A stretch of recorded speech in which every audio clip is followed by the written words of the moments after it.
the Kantara Initiative. Hopefully I know all of you.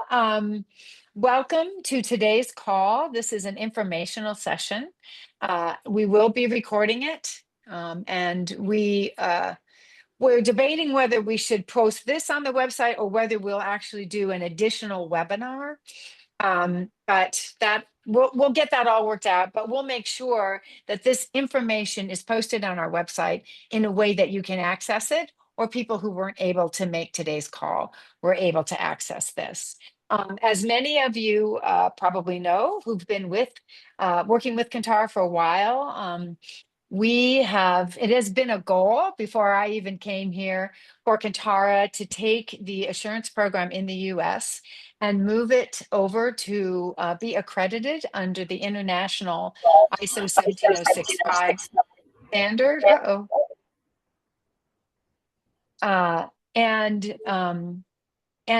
We've actually, as you also probably know, we do a certification program in the UK against the Digital Identity and Attributes Trust Framework there. We are currently already using this process. So today, as we try to make this transition in the US, we wanted to make sure to share the information so that you would know what's coming, to be transparent about how things will change, and also just to make sure that everyone is grounded in understanding what this international standard is and what it requires, and why we are making some of the changes we are because of that impetus. I have asked Carol Buttle, who is now the Chief Technology Officer for Kantara. We're very pleased to have her on the staff, and she's really being able to provide the expertise and the leadership for this move. And I will ask Carol to please take over, and she will go ahead and run the remainder of the meeting. Thank you all for joining us today. Yes, thanks everybody. Kay set me up quite well there. You've obviously set some expectations. If you'd like to post questions in the chat, then any questions we can actually handle afterwards. Normally I'd like these things to be interactive, but there's sort of a fair few things to get through. So it probably makes sense for this particular presentation to sort of like just move on, and then I'll answer any questions you have afterwards.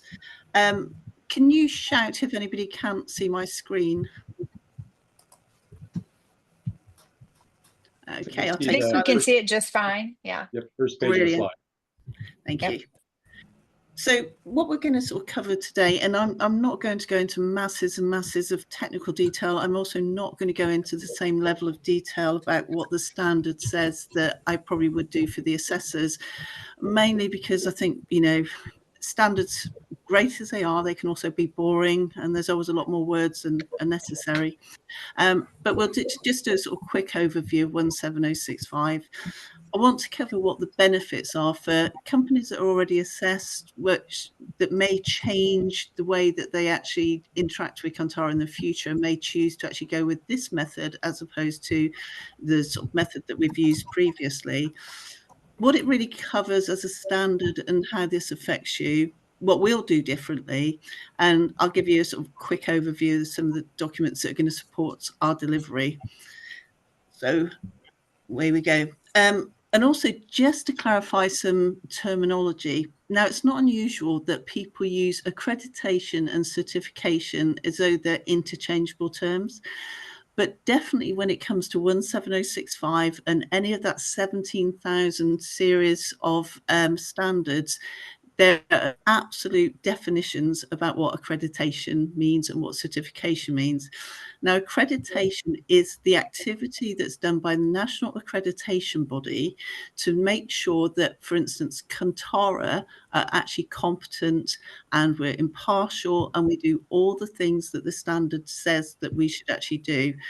Now, as Kay mentioned, we're already running this process in the UK, which means that Kantara has been going through a really hefty process of gaining accreditation, and that is so close, it's almost painful how close we are to it. It's a very lengthy process, but it's down to the National Accreditation Body to put Kantara or any other conformity assessment body through their paces to say, We can't allow you to go issuing certificates or claiming to do audits unless we're absolutely sure that not only are you competent, not only have you got the right auditors, but your legal standing is good, all the processes that you actually have as a business are good, so on and so forth. Certification, however, is what we are doing now. Historically, Kantara has been an approvals body, and approvals very often just lead directly into certification.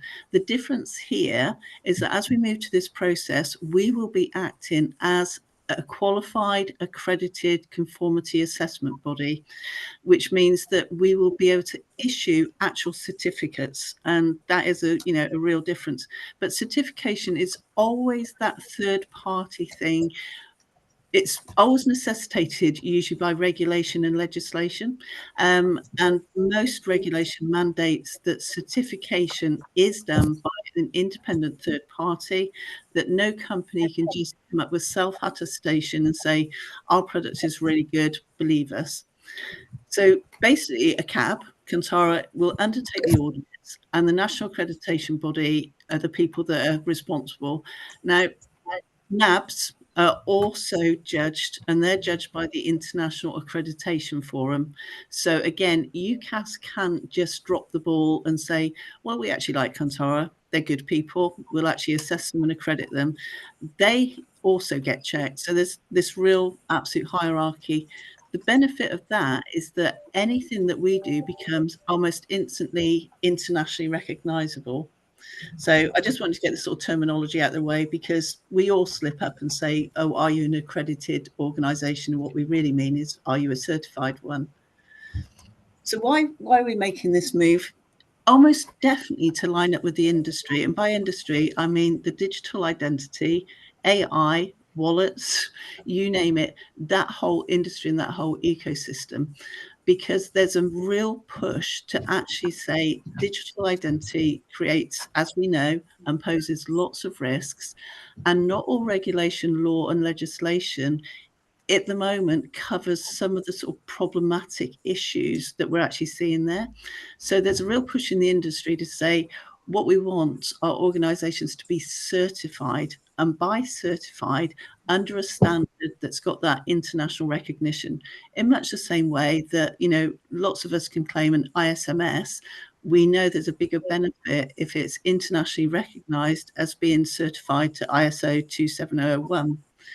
We also want to future-proof our assessments. And by that, I mean that if, again, future-proofing is about making sure you've got corporate memory for why you do things, actually having, a repeatable process. This standard gives us that repeatable process. It means that, if any one of us is away, somebody else can actually step in. But going forward, it means that whatever we do for existing assessments now, it will be the same process for any moving forward. We want to be able to add other schemes, because obviously we do the NIST approvals. But again, you are all aware of all those use cases out there that are emerging, whether that's AML, know your customer, AI, so on and so forth. It makes sense if you've got an existing scheme in place, and if somebody says, we want to see that you've got NIST approval, but we also want to see that there's a sort of mini scheme on top of that that can be certified.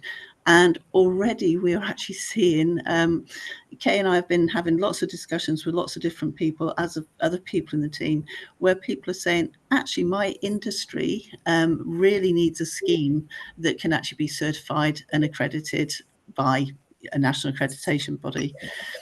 We also know, because this is what the industry is asking, because of the risks around digital identity and, account verification, validation, all those things, there is a push for increased governance. And it's not just around the providers. What they're actually saying is, we can't risk that people are actually saying that they're certifying things unless we can see a high level of governance within the certification body itself, and that they're doing the right things. That's probably true of all industries, but it is definitely increasing in our area. We also want to be able to sort of support our providers more in terms of saying, what does it mean to you in terms of how much this is going to cost you, how long it's going to take, what scope is actually applicable, and so on and so forth. And definitely is something that I'm very, very keen on, is that we actually support providers throughout the whole process. Because again, I come across a lot of people who find any kind of certification really quite challenging. So we want to actually be able to, support you through this, and hence, doing informational sort of sessions, but also being available to actually answer questions online and offline. So what are the benefits for yourselves? Well, definitely, like all certifications, once you get any kind of mark, you do actually increase the consumer confidence. And like all of us, we choose products depending on whether they actually have some kind of label that tells us that it's different to a competitor, that the level of safety checks, maybe the level of integrity that thing's had to go through, is actually greater than somebody else's. Definitely, whilst you're going through audit and all these things, as you know from the existing approvals, more and more regulators, more and more agencies want to see that you're meeting compliance. And this is a great way to actually prove that compliance. Because again, one thing that 17065 says is that whatever scheme you're working against, are you actually checking that if there's any orthogonal regulation that needs to be complied with, that the assessors have actually checked that? So again, you get confidence, and you can give your customers confidence that you've actually got that compliance. Also, if you're a good CAB, if you follow the principles, what you are really offering is totally unbiased certification. You're getting rid of all the conflicts of interest, and anybody who then looks at a trust mark that's been issued under 17065 understands that there's got to be a level playing field, that any audit company, any certification body, to keep their accreditation, has had to do it in such a way that it's almost identical to how everybody else does it in the industry. And to me, that's a really good thing, because it doesn't constrain competition. It doesn't actually impede people from, their business models. But what it says to the CAB is, you end up with the right customers and the right people actually getting certified. So major benefit to all providers in that way. Also, 17065 is quite dictatorial in the fact that anybody who's actually operating under this must have people who can prove their competencies, and they must be specialists in their areas. And that means that they've got to be specialist certification people, specialist auditors, and people who actually understand what it is that they're actually evaluating. And that then leads on to the fact that you get this lovely consistency and reliability, because the guidelines are absolutely clear. It ends up with things being totally uniform and common. So, sorry, the text is a little bit sort of small on this. One of the major things about 17065 is because it is part of the 17,000 series of accreditation standards, there's several standards that actually feed into it. But by actually Kantara getting the accreditation, it means that accreditation is recognised whether we get it in the US, it will be recognised in the UK, which is, again, we're going for this in the UK, but it would be recognised in Canada, China, Japan. It doesn't really matter where. We actually sort of pick somewhere on the map. We are going to get a multilateral recognition agreement. And that means also any certificate or trust mark you actually get if you go through this process means that it's also recognized in any other jurisdiction, any other country. But to actually get to that bit, what the certification scheme and process really means is that for us to get the accreditation, for us to run this process, we really have to follow the standard that is based on principles. And it is very much a principle-led standard, which means that we've got to have integrity, impartiality and independence, competence. We've got to be consistent and reliable. We can't let you down and suddenly say, yeah, fine, we were going to actually do your audits next week, but we can't be bothered now, and you're going to wait 3 months. We can't do any of those things. We've got to be totally transparent and tell you what we're doing, and we've got to be ultimately accountable for what we actually produce.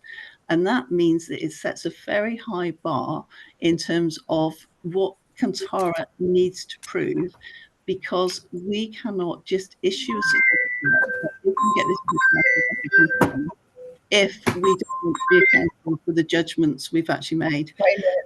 And finally, it's almost sort of such an obvious statement. We've got to be totally confidential in all our dealings with you. And in some ways, that is a really good protection as well, because it means that any IPR that we're actually looking at, that's not going to get discussed with anybody. Otherwise, it would be a bit contradictory if we're testing people on their sort of provenance of data and security of data, if then we sort of let slip who we're actually dealing with. So those principles are mandated, they're in the standard, and that means that Kantara also is sort of sensitive to other requirements from the national accreditation body, which means that we have to do internal audits. Once we start this process, it will be incumbent on me to give Kay and the board regular updates on how the process is actually working. And to do that means that we will have to get stakeholder feedback. So if people have comments about how we're doing things, we will have to be cognizant of that, and we will have to listen to it, and we will have these regular internal audits to make sure that nothing that we're supposed to do is being weakened or diluted. And that is this sort of continual proof, if you like, of the integrity of our processes and how we're actually delivering things. So I originally called this slide, the clue is in the name. The standard itself is really called Requirements for Bodies Certifying Products, Processes and Services. And I'm not going to read the whole slide out because people can do their own reading, but it's a really important standard. Other standards that we could follow would just be looking at something like your management systems, your quality manuals, and so on and so forth. This is why we've chosen to go this way, and the whole future proofing thing, because obviously, again, our industry is made up of lots of different aspects. There's going to be different components, there's going to be different approaches to security, and so on and so forth. How we audit and evaluate your provisions, if you like, means that in some cases we're looking at the product. Some people don't produce a product, but they actually produce a service. So that can be certified as well. Some people, it's just a process that they're actually going through. The sort of combination of all of those makes it a very, very strong certification. But if you like, it means that you've got a lot more flexibility about what's in scope and what actually isn't in scope. So if all you're actually providing is a sort of biometrics provision, then only things about the sort of processes to that service are actually in scope, but it makes for a lot more clarity. So one of the sort of big things about 17065 as well is that it does point you towards thinking about the whole security systems, and where you have particular audit criteria, if there needs to be focus on any of the products, services and processes and the security measures and any compensatory measures that go on top of that, that becomes much clearer as well. And it's much more easy to articulate those needs to providers. So as I say, the standard does have some really stringent requirements. The biggest really is that continual emphasis on impartiality and accountability. But even from the sort of start that, Kantara can't get into this unless we can actually prove our legal standing and our good business practices, and that we're solvent, and that we actually have everything that's actually required to actually carry on business. Because again, one of the things that the standard is actually very keen on is that no provider is halfway through certification, or in fact has just achieved certification, to find that the conformity assessment body doing that is actually likely to go out of business and cannot actually maintain the approval or the certification. As I say, it is quite stringent, it's quite harsh. For other sessions, if I was doing this for assessors, I'd probably go through each of these requirements in detail, because they actually spawn hundreds of documents in some ways. I mean, I say hundreds, we've already got 48 documents that actually comply with these requirements that are in place. But there's obviously all the general business requirements. We also have to think about structural requirements. So you will see changes in the kind of working dynamic in Kantara, because we'll almost have like a little meta program office, which will be a certification team made up of people who are doing things like, the administrative part, the check-in part, the review part. That's a requirement. It's a requirement that we can actually show an organizational chart that says how the company is actually structured, who's responsible for that, almost to the extent of actually needing, a RACI and actually saying who owns which bit, who's going to inform certain parts. We've got to actually prove that we've got enough resource requirements. So again, you'll see changes in the fact that we are increasing our pool of auditors. Nothing really changes for our existing assessors. It's just that the way that we work with them and the way they work with providers changes. But they won't change. This is just almost like putting a different wrapper around that working relationship. How we carry out the processes, we've got to be clear, and we have to have documentation that satisfies that. And we do have to have, obviously, a quality management system. But also, on each of those, anybody that we actually engage with to help us carry out assessments, we also have to make sure that they, just as our assessors now, go through a process with the ARB to actually gain their accreditation to work with us. This is very similar. We would have to do exactly the same thing. If somebody joined Kantara as an independent auditor, they're going to have to go through all the same processes and prove that if there's something that we're actually held to account on, they also are held to account on it. So this diagram comes directly from the standard. The process literally is that there has to be some kind of application process where we actually consider what the scope is that somebody's actually asking for. And I'll go into more detail on this shortly. All the sort of requirements around planning and what's actually needed, and that we have the right infrastructure, as I've said, all those things about resourcing and capabilities. Then it moves into evaluation, and that is audit and assessment by any other name. They call it evaluation because, of course, there may well be situations where the evaluation method is more about live testing than it is actually document review. So evaluation is quite a broad term, but that means that you, as a CAB, have to find the right evaluation method for the particular provision that you're actually assessing. And that could be, several different methods. Then there's a review, and that review has to be independent of the assessor that's done the assessment. So again, as a certification team, what we will be doing is actually saying somebody other than the assessor who's actually worked with the provider has to review their work and make sure that they've actually been competent and covered every single bit of criteria that was necessary. Then it follows pretty much the same pattern that we have now. A decision is made, and that's made by, a community that looks like the ARB, and it is the ARB by any other name. Again, they're going to be people that are independent. If they're happy with everything, we issue the mark. What's probably sort of a different sort of term to a lot of people is this concept of surveillance. Now, we obviously have interim reviews and things. The standard actually mandates that at a particular juncture through the lifetime of your certificate that you will actually undergo surveillance. And that means taking a sample of something to do with your provision and actually checking that it's still compliant.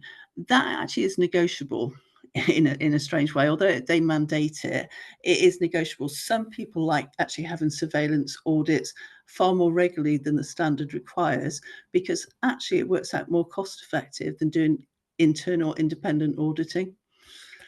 So what will we do differently? I've done this in a text way, and then I've got some boxes on some slides following on from this. You will, as it happens at the moment, people read all the information on Kantara's website, and they go off and, have a think about things. Now, what will actually happen is that you will have a direct line to the certification team. There will be, an email address and a contact number, and you will come through to Kantara to actually make an initial request. When you make that request, an application pack is actually sent. We then review it as a team and we will decide what the scope looks like. We'll check, because the standard tells us that we've got to have enough resources, we will check the availability of an audit team. And I use the word team quite deliberately here, because again, what the standard allows you to do is put together blended teams, so that if somebody is actually an absolute expert in GDPR, for instance, or DPA, somebody else is an absolute expert in biometrics, you can put a team together working at, based on those competencies. That's the sort of function that we'll be carrying out. We then put all this information together and actually provide a proposal to the customer, to the provider, and actually saying, this is what we're actually suggesting. And then lo and behold, it wouldn't surprise you, you sign a contract. Once the contract's signed, the audits and assessments take place. A report is actually done by the assessors or the blended audit team or whatever, and then it's actually reviewed by, and again, quite definite term here, a technical audit lead. It's got to be somebody who's got the technical capacity and capability to read through this report, put it to pieces if they need to, make suggestions. They wouldn't pass it on to the ARB unless they've gone through that process and actually closed off as many questions as they possibly can. Goes to the ARB for review and decision. The decision's made, and if it's successful, we literally release, and you can use the word release or issue a certificate, and then an entry is made on a register. Now, again, the standard says that as soon as you actually issue a certificate, it's got to be available for sort of public recognition, because that's what people are actually checking. So there's all sorts of, again, constraints and requirements around how the certificate even looks. So we would do all that. Now, I've done it in a kind of sort of more visual way to sort of say the process, what you'd actually get. The application pack that you will actually get, and customers will get going forward, is the application form. And the application form is going to ask all sorts of questions like, have you done any sort of pre-assessment on what you're going to be audited on? Have you received consultancy? Because one of the requirements of the standard is that Kantara can carry out the certifications, but it cannot actually do the consultancy. Now, again, that's not really problematic when people understand the boundaries. It gives providers the option to say, look at our list of auditors and say, actually, we like company A, and we're going to go to them for consultancy, then come back to Kantara and actually ask Kantara to do the certification. Now, as long as Kantara is clear that we don't use the same auditors that have done consultancy to then do the audits, it's not a problem. So there is that kind of flexibility. It will also sort of contain the service assessment criteria, statement of criteria applicability, which you'll be familiar with. There'll be a statement of conformity. Now, that statement of conformity is really about making the process a little bit slicker and quicker.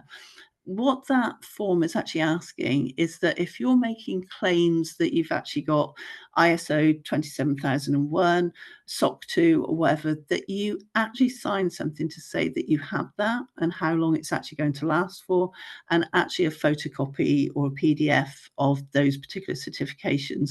Because again, it's the sort of thing on some schemes would give us the ability to actually reduce auditing time, because we're not going to go back through all the checks and measures that you're going to do on somebody's ISMS if somebody else has already certified it.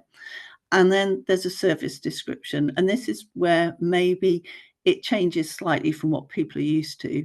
The service description is really a document that asks you to give as much information as you can in a kind of narrative way about what your service does, but with lovely things like architectural diagrams and pictures of your platforms and so on, not to risk any IPR, not to risk any sort of things that are unique to your business, but to give an assessor a chance when we're actually scoping to sort of think, are there particular areas that look risky that we want to actually, home in on?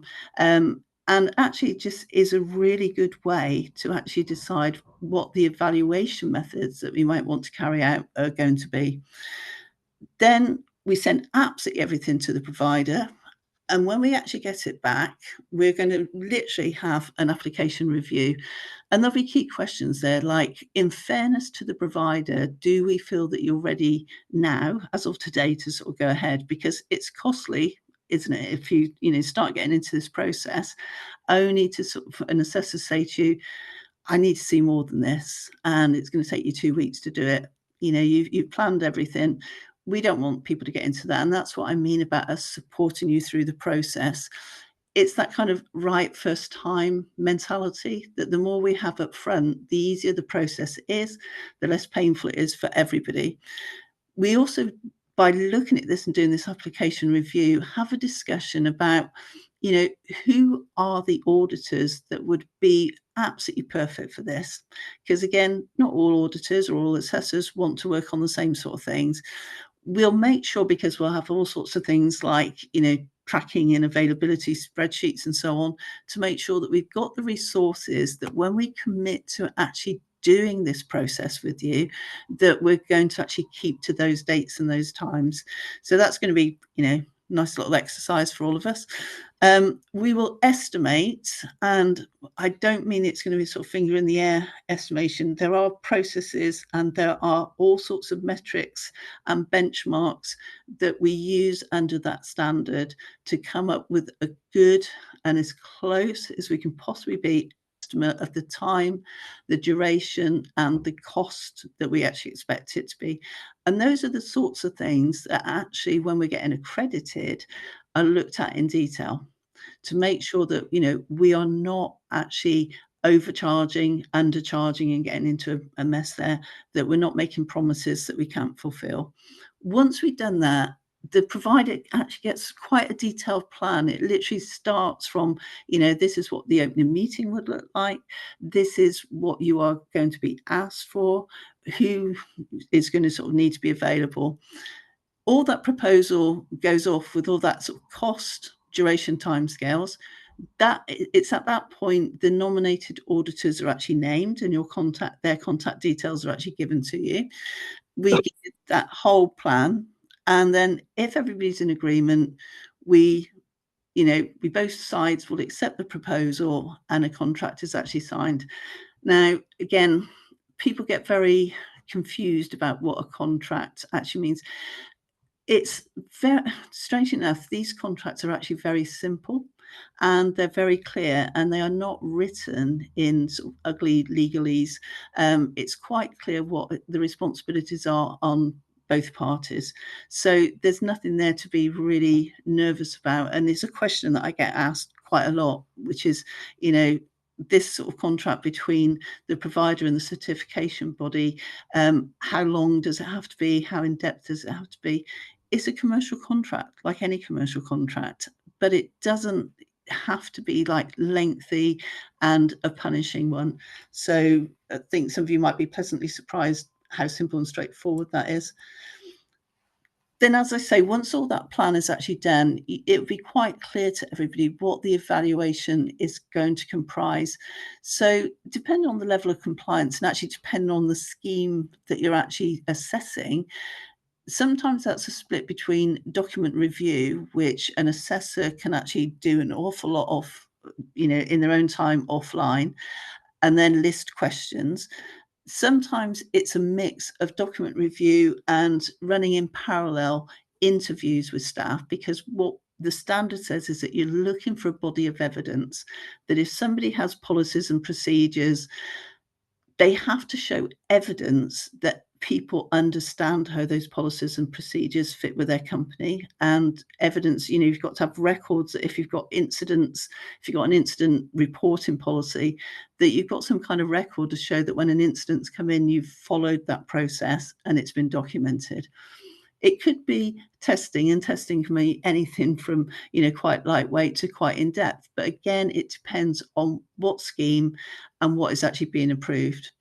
Once all that's done, either the singular auditor, if it's just been one auditor assessor doing it, or a blended team, they'll take some time, which they will actually spend writing this report. Now, again, one of the things that the standard requires, and I totally back this, is that the time it takes to do the report is made clear to the client.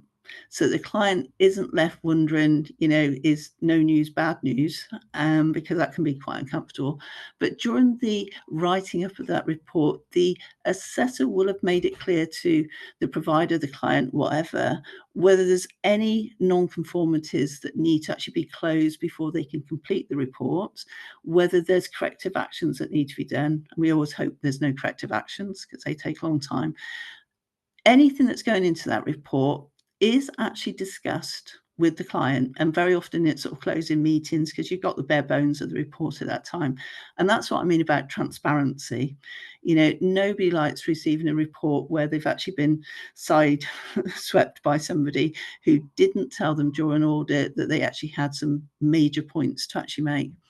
Once that report's done and the assessor is really happy with it, we as a team will choose somebody independent within our pool of assessment companies and auditors to carry out a technical review of that report to make sure that if they've done the assessment, they actually agree with what's actually been done.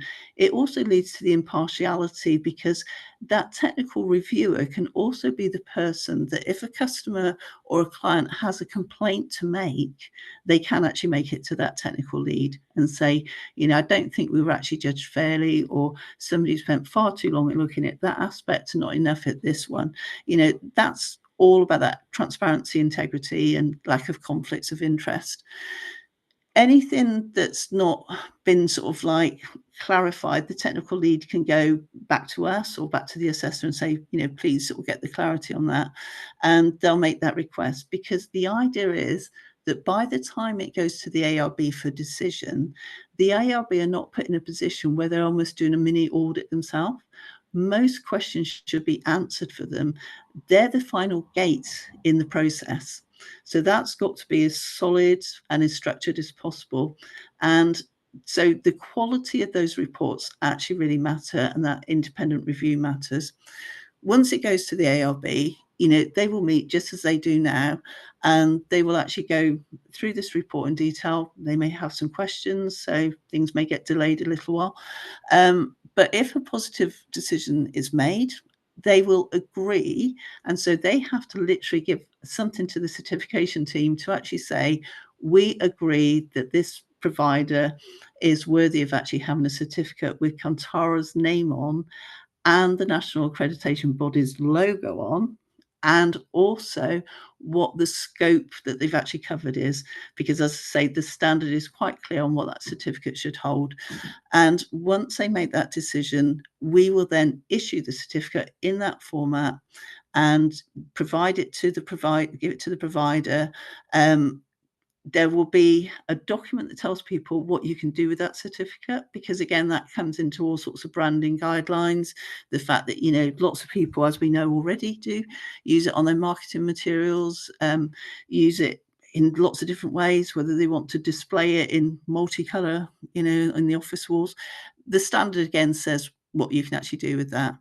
But as I said earlier, it is a public document. Once you've actually got that, besides being on Kantara's list, people can look at all sorts of registers, typing in 17065, blah, blah, blah, and your certificate will appear.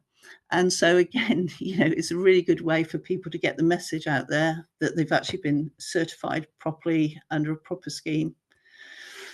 I'm not going to go through this. Once you get the slides, you can look through this yourself. The main standard we're talking about here is 17065, as I say. But for us to do that, there are all sorts of other standards that the assessors will have to actually, I don't like the word adhere to, but that's basically what it is. They will need to be compliant and actually read these standards to make sure that they're actually doing everything to keep Kantara's good name and provide the best service they possibly can provide for the client. They interrelate really, really well, because if something isn't in one standard and isn't particularly clear, you can bet at the bottom dollar that it's actually in one of the others. So there are quite a lot of those there. The other one I'd actually call out is 17025, which a lot of you will recognise is the standard for how labs, and especially these days biometric labs, are actually accredited. And that's going to become more and more in the foreground. So as I say, lots of standards there. I wouldn't expect you to all read them, but I'm giving them to you as an awareness that what we're doing is supported by a whole kind of international view of standards and that they all fit together. So that's a pretty much whistle-stop tour of what we're doing. So I guess we can go to any questions if people have got them. There are some in the chat, Carol. Can I go ahead and just read them to you for you to respond? Yes, please. Okay. Okay. Sure. So the first question was, does Kantara need to become a CAB, conformity assessment body, separately per country, meaning in each country? No. Well, that's the whole thing about the multinational sort of like agreement or recognition. The trajectory we've had is sort of a bit unique to Kantara because obviously Kantara applied to be part of the DIATF. So you know, Kantara created this certification body in the UK to get the accreditation there. Had Kantara in the US already been a certification body with 17065, you would have been able to apply, or we would have been able to apply. Once we got the accreditation in the UK, I know it sounds counterintuitive that we're also doing it in the US. That's because in some ways the accreditation that we're getting in the UK is almost quite sort of special to the DIATF and the legislation. Whereas if we get it in the US, it's going to be more generic as a CAB. So we don't need to set up CABs all over the world. We'll have that multilateral recognition, and it means that you can operate it as a CAB and offer those services to Canada, Japan, wherever. Great. Another question. Under ISO 17065, will Kantara set assessment fee rates for assessments, much like it now does in the UK? Absolutely. And that's what I meant about benchmarks. So we will set assessment fees, but we've got to be able to justify them. And, you know, once you go, because obviously you get accreditation, but you're judged or will be judged yearly, whatever, on the sort of accreditation. Now, of course, something that can happen is that if, you know, a client or a provider does what is sensible, goes to sort of several CABs and actually asks what the costs are, if one CAB is totally out of kilter with others, then of course they've got every right to go to the national accreditation body and say there's something really wrong here. Now there's templates, there's benchmarks, there's all kinds of supporting documentation that feeds into 17065 about how you work out those assessment rates. And obviously there's going to be sliding scales. Very often it's much the same way that lots of other standards work, that depending on how many full-time employees somebody actually has, you know, it can go up by 10%, it can go down by a certain percentage depending on the fact that somebody might not have 20 different offices in different places, but it's all quite clear and it has to be transparent. And it is a responsibility on Kantara when we work out any fees and what those rates will be, that we make it clear to clients and to the National Accreditation Board if they ask how we've actually come to that fee structure. Okay, we have another question. Will Kantara vet the pre-assessment consultants? Do consultants have to be registered with Kantara? This is you know, one of those sort of tricky things, because we have to be careful that we don't create constraints on the market, and some people could accuse CABs when they say you must only use approved consultants of doing that. However, as you know, Kay, it's a proposal that we've actually made to, you know, other certification schemes and other sort of frameworks around the world. It makes sense for Kantara to actually approve consultants, because it's to me, in my thinking, it's quite unfair on clients if they use a consultant that hasn't been approved, because and that's what I mean. We have to be absolutely clear. If somebody does a consultancy, they can't do the assessments, because very often assessors will act as consultants, and that's absolutely fine. But the fear to me is that, as the industry is absolutely booming, anybody can actually just set up a website and say, I can consult for you on NIST, or I can consult for you on DIATF or DIAC or whatever. What's to say they've got the skills and competencies, and they aren't going to charge somebody an awful lot of money for giving them quite rogue advice? So my feeling is that, and we haven't made a definitive decision, as far as I'm aware, on it yet. My view is that if somebody's acting under the Kantara banner, in keeping with the standard that says that we want all third-party people to have the same flow down conditions, that what's right for Kantara to set as a bar, we must make sure that anybody working with us meets the same requirements. So to me, it's sort of quite clear. I can't see why you wouldn't put them through the same thing. But as I say, it's got to be worded carefully, because we wouldn't look very good either if it looked like we were actually constraining the market. Thank you. I agree. And we will be working through this. Not all the details are completed yet. That's why we wanted to give people information up front. I think it's a good question, and I tend to agree with Carol that makes a lot of sense. Another question: are there any significant differences between the 17065 service description and the currently required S3A? Not really. The service description is an additional thing which you might feel is actually overhead, but actually in the long run, it actually saves time. And as Kay knows, it's a process that I put in on other certification schemes. It tends to just be more visual. And maybe that's a sort of quirk in my personality, because I like looking at technical diagrams. But if you consider, sometimes it's hard to describe what your data flow is in sort of things like S3A or whatever, and it can spawn an awful lot of questions. Whereas if somebody actually gives me, a logic diagram or a data flow diagram, I can see instantly what they meant with those 3 words they struggled with. So it's not going to be enormously different. The S3A is still going to exist in its form. It's just that the service description tends to be a bit more supportive.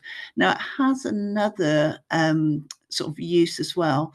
As I say, when it comes to things like writing detail on the certificate, we have to give it sort of quite a lot of detail about what your service does.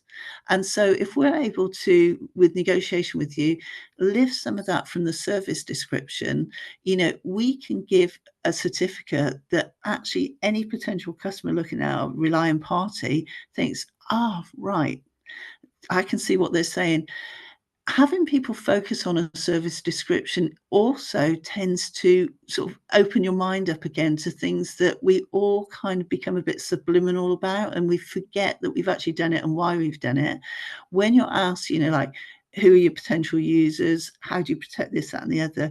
It kind of is another readiness assessment. It makes you rethink what you're saying and doing. So when you come to the audit and assessment, some of those things, you're kind of reliving them, and they're sort of fresh in your brain again. And it's just one of those documents that and again, like I said, it could be a quirk of my personality, but most assessors actually really like it, because it's a good sort of short narratives, but a good visual sort of representation of what you're producing. Does that make sense? Well, it does for me, and I will tell you, not to speak for the ARB, and there may be some who are on here, but I know that's something that they really push for people to spend time and think through and be thoughtful about what they write for that. So that will be there, and there's not, as you pointed out, what the differences are perhaps subtle, but it is very important. Um, there's this next question is kind of a two-part question. Um, One of the participants says, it seems like the changes are more for the accredited assessor's workflow rather than the trust mark holders. Other than perhaps working with the technical reviewer after the application submission, is that correct? And then the second question is, are there any planned changes to the controls as part of this change? I think that's a really fair question. I think somebody described it before when we were talking about this, that it seems as though what we're doing is putting a wrapper around an existing process. And I would say that's probably a good way of looking at it. We're standardizing what's been, let's face it, Kantara has got a good legacy of doing approvals. The process has worked, and, the outcomes are quite clear. All we're doing is basically now aligning that to a standard that people actually recognize. So absolutely, one of the major changes is really for the workflow with the assessors. But obviously, we will be sort of saying that apart from that change, there's going to be sort of more dialogue probably between the reviewers and the customers. But it isn't, I wouldn't call it wholesale changes. I think it's right to sort of term it as, sort of workflow change. But there will be changes in how we control the process, if that's what the question, the second part of the question is actually asking, where there are sort of particular submissions, because there is quite a lot of accountability now on Kantara. Obviously, that's what we're going to get audited on. The controls that we put around the process are going to be more refined, but they'll also be clearer. So, for instance, very often on this scheme, what you have is a document, and it's actually kind of a two-part thing. It's what Kantara is expected to do, but what do you as a client, what should you expect from Kantara? And so if there's a control that says, you would expect the assessor. So for instance, recently I was in a situation where we had to talk quite, not within Kantara, in a previous situation, talk quite harshly to somebody because they didn't bother turning up when the client expected them to turn up. So they'd put a lot of effort into having the CEO, turn up on time and so on, and all sorts of time differences. That's just bad practice. I mean, you can sort of call it discourtesy or whatever, but if that cab had actually had controls and said, this is what you should expect, and that had been made transparent to the client would not have spent sort of 3 weeks in anguish wondering what to do. They would have had a forum or a conduit to come straight back to the cab and make a point. So our workflow will change, but that is so that we support the assessors, support the clients. But there will be other controls that are put in place. But again, we're not, and I know Kate totally backs this, we are not, as I know Andrew does, we are not doing all this in a void. There are going to be forums where we will take the feedback from yourselves as stakeholders. We have plans going forwards to sort of have a forum where, if you're halfway through this process or thinking about the process or thinking about, how you want to work with us, that you'll have a voice, because that's really, really important, to make this work the way the standard expects it to work. Any controls that we actually put in place, we want to make sure are actually workable for both sides of the table. The next is actually, and I encourage people to look in the chat, Adam McBride from HHS, and HHS is a member of Kantara. We are appreciative that you're here. He has included a link to an executive order that was just released today, obviously here in the US, on strengthening and promoting innovation in the nation's cybersecurity. I have not yet had a chance to read that. I saw that did come out today as well. I don't know if there's any questions, but I appreciate that Adam is making sure to share that today, because it is sort of hot off the presses. And the link is there in the chat if you want to take a look at that and see what that executive order Hey, has come Kay, out and said today. this is Adam. Yes, Hey, thank real you. quick. No, you're welcome. Yes. I'm reading it now as I just got it and I send it to everyone. But Venable is actually doing a webinar at 1:45. So if y'all know Jeremy Grant and want to reach out to him, ask him if you can join the webinar. I think it's from 1:45 to 2:45. But yeah, they're going to explain how this new EO is actually going to affect the U.S. government. If anyone's Okay. interested, throwing that out there. Sure. And you're saying 1:45 today? Yes. Ah, okay. Sorry, I don't have any links or anything for that, but thank you for Well, letting I'll us put know. the link in the chat. You can register, and hopefully you'll get the link, because I haven't received the webinar link yet. But Okay. yeah, just register. It's at 1:45. So Okay. Very good. Very timely. all right, thank you. Thank you. We are very close to the end of our hour. Are there any last questions? Andrew Hughes, is there anything else you want to say? This is normally the meeting time for the IWG. Is there anything you or Yeshua need to tell us? Nope. I think it's this is a very positive move for Kantara. It's having an international accreditation supporting our program, assurance program, is essential for growth, efficiency, and sort of the industrialization of the program, because we're hitting resource constraints far earlier than we should in the current structure. But by making it standardized and accredited, we can grow bigger and faster and fill the market need that obviously exists out there. Thank you. Very good and very well said. I appreciate it.